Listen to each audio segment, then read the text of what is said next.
Hey, it's Lily back again with another video. Today's video is an interesting topic. I kind of wanted to share and talk to a lot of people, and I've been having this conversation actually with a lot of my girlfriends, and it's a conversation of self-acceptance or your self-concept, I guess. But I think today's going to be more about self-acceptance or acceptance in general.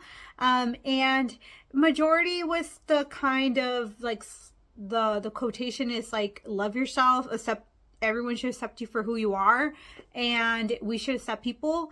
I am always been in the scope of, yes, you should accept people, and then no, you don't accept people. I'm kind of like in the middle, and here let me explain why. And a lot of people might be upset by this, but I think we have to be very honest with ourselves, and we have to start thinking a little more logically about accepting people and how society accepts you. I think a lot of this, there's tons of movement where we want to be very inclusive, or we want to be very accepting to people, or we just want to just love ourselves the way we are. And I agree, you should love yourself for who you are. Inherently, you always will have worth. People in general have worth. But I also disagree with accepting yourself for the state you are in. I was always the kind of person who, yes, I've always loved myself at some degree, right? But to be honest, I love myself so much that I actually wanted to get better. I didn't accept the way that I was. And it doesn't mean that I kind of hated myself, or some people might say you honestly had no love for who you are, but I did, because I love myself so much that I knew the spaces that I was in, it required me to grow as a person, to change and put in work. And I think we live in a world where a lot of people don't want to take accountability, or they don't want to do any level of self-improvement for themselves. And we kind of hit this area where we kind of like, this is who I am, accept me for who I am. If you can't love me for this, all my bad faith, you can't have me my worst kind of deal. And I don't agree with that. I don't think society should accept people if they don't want to. I don't think people should allow people the way they are if they're not at people's standards. And a lot of people might think that's really mean and rude, but the truth is that's reality. For example, if you were to go to work and you were a lousy employee, they won't accept that. They'll fire you. They'll get rid of you and they'll find someone else, right? Or they're looking for someone for a particular skill set. They probably won't hire you because you're that way. For example, maybe you might work at a children's facility, and you have your bad hygienes and like crazy things going on with yourself.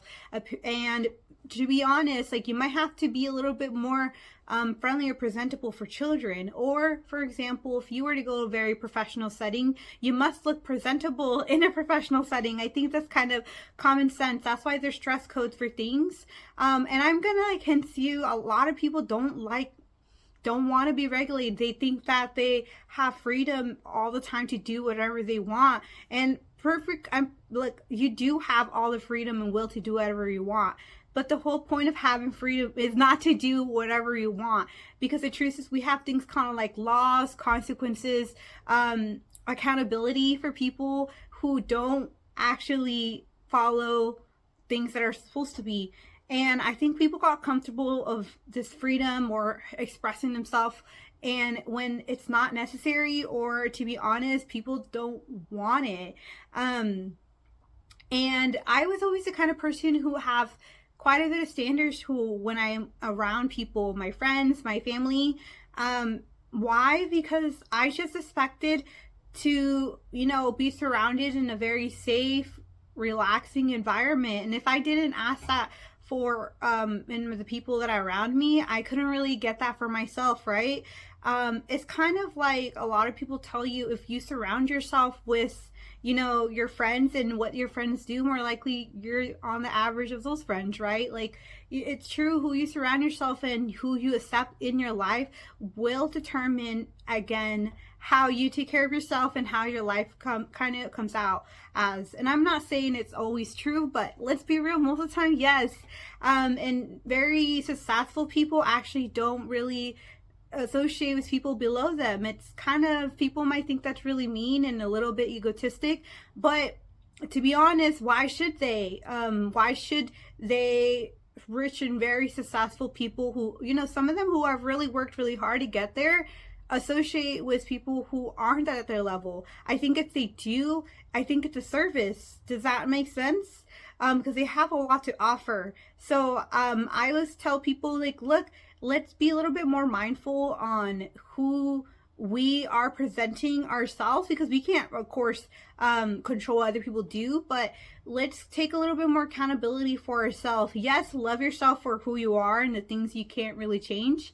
For example, some things that I can't change is like my skin color, my you know, being a woman. I know a lot of people might actually tell me I can, but I don't think you can. Like biology, I'm kind of born like this, and something I don't really want to get rid of it either. But or either some things kind of that are genetically with me, my DNA, my heritage, my culture. I really can't get rid of that because that's ingrained in who I am in myself.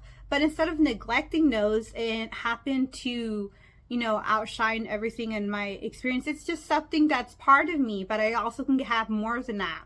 For example, me as a person, I choose to keep working at myself, like working at going to the gym, reading more books, building my circle, getting better at myself and my thoughts and my patterns, you know, just being more aware and accountable for things that happen to my life, and really apologizing, taking action for things that I've definitely, you know, I've done. I'm not perfect, right? Or, and the second part, having people accountable, having those people get accountability when I do, calling them out when it's opportunities to share that's what the wrongs they did, or, you know, having people as, you know, a backbone, building great circles with each other. To be honest, these are all very healthy things, and I think societies has gotten to a place where if you have terrible attitude, if you just have terrible quality, if you're a toxic person, they don't care. They just don't think that you should change. We always are the person to point our fingers to everyone else but ourselves. And so, yes, I think you should hold yourself accountable. I think you shouldn't always be happy where you're at. I'm not saying you shouldn't be miserable, but contentment is great. But to be honest, I always like to tell people there's always things you can improve on.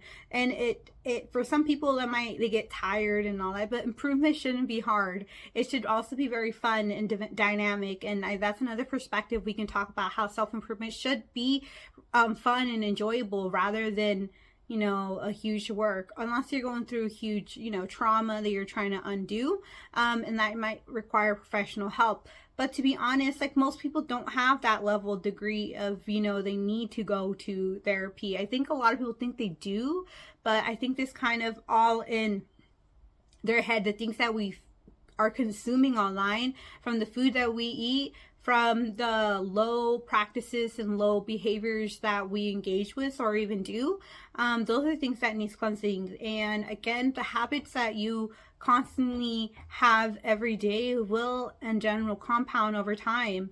And I want to be honest with people, because, like, yes, love yourself for who you are. I 100% agree, but also get better, keep getting better, because not only when you get better yourself, you know, you get the payment, but other people around you get better.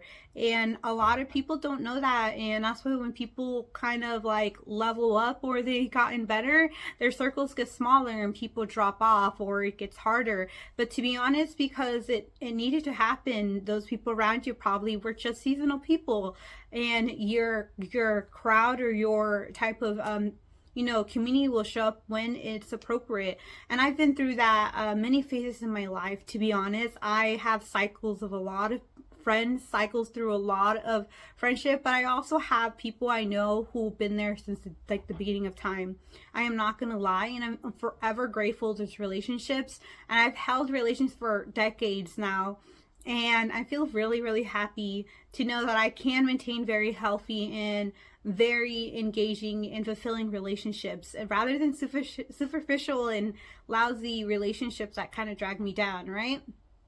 Anyways, my short video today, I want to tell you to love yourself, but don't ever settle to where you're at now. Get better, because not only you will, you know, and gain those benefits, but also people around you. Do yourself a favor and keep getting better. Do yourself a favor and hold yourself accountable for the things that you're going through. And do yourself a favor, because when you do everyone else a favor. So yes, again, love yourself, but do better. Anyways, I just want to share this message for people who have been watching my page. I hope you have a wonderful day. I hope you like my last videos and this video. Comment below what do you think of this, and comment below of what you think, and I'm happy to read your comment. I love hearing your perspective, and I know I couldn't explain all of my ideas all at once, right? It's really hard trying to record it all and put it together, but this channel is just kind of my thoughts and ideas, and I hope you enjoy. I'll see you guys next time. Until next time, bye. Thank you.